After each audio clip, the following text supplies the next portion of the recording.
저희가 이제 척추를 잘 보호하기 위해서 첫 번째 반달을 잠갔어요. 뿌리 반달이라고 해서 부장가자라는 자세를 통해서 우리가 뿌리 반달을 잘 잠가봤다면 오늘은 이제 복부 반달을 잘 잠가보는 연습을 할 거예요. 그래서 복부 차크라의 이름을 마니푸라 차크라라고 불렀죠. 그래서 보석의 도시라고 상징이 된다고 해요. 그래서 복부가 불처럼 따뜻하면 우리는 건강함과 풍요로움을 잘 유지할 수 있다고 하죠. 그래서 복부 차크라 안에 머물러 있는 복부 반달의 이름은 우디아나 반다라고 해요. 그래서 날아오른다라는 뜻을 담고 있거든요. 그래서 우리가 날아오르는 주요 자세들이 있죠. 점프 뛰는 자세들도 있고 팔로다가 몸을 지지하는 자세들이 있어요. 이런 자세들, 안밸런스 자세를 오늘 한번 익혀보도록 할 거예요. 그래서 안밸런스 자세를 익히면서 이 시간에 우리가 코어 플로우를 진행하거든요. 그래서 지난달에는 내면 소통에서 몸을 잘 흔들어야지만, 몸을 잘 움직여야지만 편도체를 좀 안정화시킬 수 있다 해서 챔피언이라는 곡에 맞춰서 했다면, 오늘은 이제 키스미라는 곡에 맞춰서 한번 해볼 거예요. 복부 공간, 또 불의 공간, 분노 에너지를 상징하는 공간이기도 하거든요. 그래서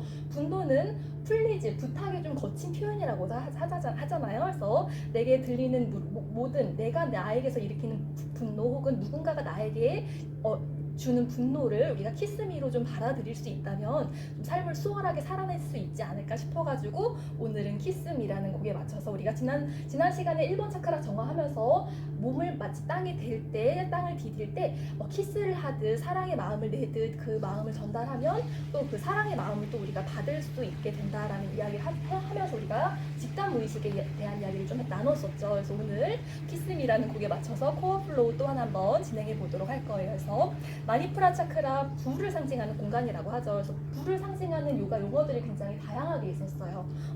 테자스라는 이야기도 있었고, 내게 오는 감정들, 사고, 생각들을 잘 소화할 수 있는 공간이라고 하죠. 그리고 아근이라는 용어도 있었어요. 불이라는 뜻을 담고 있어서 우리가 8강 시간에 복부 차크라 정화하면서 아그니사라로 복부에 불을 지펴보는 연습도 했었고, 따파스, 불을 내다라는 뜻을 담고 있었죠. 그래서 애쓰지 않기 위해서 애쓰는 노력을 다한다라는 의미도 담고 있었고, 따파스는 요가 명상이라고도 또 직역이 되고 있어요. 그래서 오늘 이렇게 복부의 불을 한번 지켜보도록 할 거예요. 그래서 복부에 불을 지펴주는 대표적인 자세가 또 나바아사나 보트 자세가 있거든요. 그래서 오늘 보트 자세도 한번 익혀보도록 할게요. 그래서 복부 차크라, 그런 용기의 에너지, 전사의 에너지를 담고 있는 공간이라고 해서 이 시간에는 우리가 전사 자세를 좀 많이 익혀요. 전사 자세는 무려 3가지 자세가 있거든요. 전사 1번 자세, 2번 자세, 3번 자세를 제가 오늘 모두 플로우 안에 넣었어요. 그래서 요가 첫 번째 경전이 요가 수트라라면, 요가 두 번째 경전은 이제 바가바드 기타, 삶 안에서 우리가 요가를 어떻게 실현할 것인가에 대한 이야기를 하면서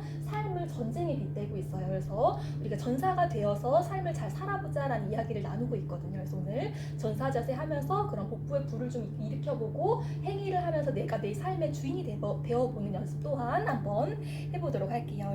그리고 저희가 이번 달 책은 이제 아유르베다 전문가가 쓰신 책이라고 해요. 그래서 놀라운 몸과 마음의 힘, 우리를 우리 육체로만 여기는 것이 아니라 우리 안에 무한한 그런 가능성을 담고 있는, 영으로 인지할 수 있을 때 우리는 우리 안에 잠들어 있는 그런 가능성을 조금 더 펼쳐낼 수 있다고 하죠. 그래서 요 책은 9장으로 이루어져 있기 때문에 지난 시간에는 요 책에 대한 소개를 간단히 나눴다면, 오늘은 서문에 대한 이야기를 좀 제가 나눠보려고 해요. 그래서 요 책의 서문에는 이러한 이야기를 담고 있어요. 우리가 요가 첫 번째 경전은 요가 수트라, 요가 정의가 확립된 경전이지만 이 전에도 요가에 대한 언급이 되었던 2가지 문헌이 있었다고 했었죠. 첫 번째가 베다, 지혜로 상징되는, 지혜로 변형되는 베다가 있었고, 베다 안에는 여러 가지 베다가 있는데 그 중에서 요가 의학이라고 분류되는 베다가 바로 아유르베다라고 했어요. 그리고 그 후 시대에 이제 우파니샤드 시대에는 베다 시대 때는 그러한 신성한 에너지, 영성의 에너지가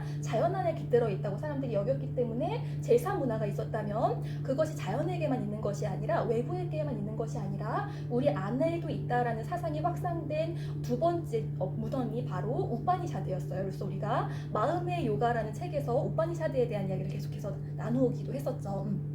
그래서 서문에 이제 이런 이야기가 나오고 있어요. 앞으로 우리는 자신을 인간 형상의 육신 속에 들어있는 영적인 존재로 인식할 것이다로 이제 서문에 대한 문을 열고 있어요. 그래서 우리가 육체로만 이루어져 있는 존재가 아니고 영적인 존재이고, 그 영적인 존재가 실은 나의 주인의 상태다라는 이야기를 나누고 있어요. 그래서 우리가 이 전 책에서도, 내면 소통에 대한 책에서도 경험하는 내가 경험하는 나, 기억하는 나, 느끼는 나가 진짜 내가 아니라 보는 나, 관조자의 나가 진짜 나라는 이야기를 계속해서 했었죠.